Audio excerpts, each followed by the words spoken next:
Okay, a few years back, I did a bunch of really bizarre horror films. That's why I did like a Serbian film, Salo, Cannibal Holocaust, films of that nature. So I'll mention the Guinea Pig film franchise. So here's Guinea Pig 1, 2, and 3. I began watching the first one. You can see these all on YouTube, by the way. And I was like, man, I think I've seen this one before. And I saw it back when I was in college in like 99. So I'll go through the first one. It's a bunch of guys and a girl. Initially they begin just slapping her. And then they have like a sack full of quarters, sack full of change more or less. I myself would refer to like a sack of doorknobs, Simpsons reference. But, yeah. And they begin to hit her with that. Then she's strapped to a chair. They spin the chair and give her alcohol. Then they put headphones on her and blare loud music. This is like the mid-'80s, so don't expect anything super elaborate. This is more like a special effects montage. The only problem with the first one is the girls are horrible. Everything is like, eh. There are times when she moves her head before she gets hit. Like, sack of quarters, face move bag. It's like, oh. And it's shot from a way that's really easy to entirely miss the person from the perspective. They burn her with oil, dump maggots on her. Those parts are done fairly well. The practical effects are very interesting. Again, this is a special effects montage of practical effects, more or less. And then while she's kind of unconscious, they begin to throw entrails at her. And I mean, it's like she's laying there, and it's like, the liver, kidneys, intestine. And it's like, how come she's not waking up? They're obviously hitting her with heavy organs. And I said, this is 40 minutes.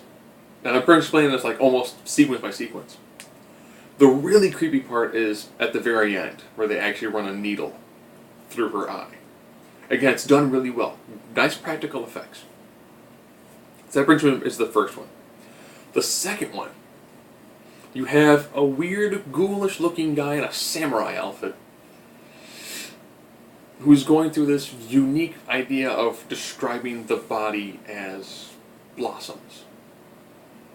And in this one, to make it different, he actually drugs her. And they more or less comes out and says that she's drugged, so in her mind, this is actually a pleasurable experience.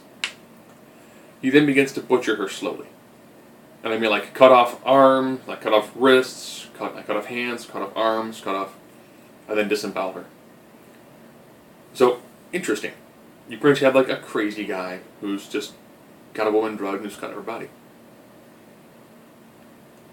And then the very end, he shows like a montage of all the work that he's done in the past. So he's got like a trophy room. Interesting. I preferred this one more than the first one. The first one just seemed like it was really random. This one, the guy was actually walking you through what he was going to do, with this idea of making death like a beautiful masterpiece. So alright, Guinea Pig 3. This is called, depending on your version, it's called The Man Who Cannot Die, or He Never Dies. You pretty much have a bored office worker who goes home and tries to commit suicide, realizes he can't die. Cuts his wrist, nothing. Begins with other bizarre things to himself, realizes that he can't die. Calls up a buddy, has his buddy come over. And then more or less mildly tortures him with the fact that like he can't die. Like throwing his entrails in his face. Eventually, the second guy, the guy who's not immortal, his girlfriend shows up, and then they begin to clean the guy's apartment. By now he's just a head.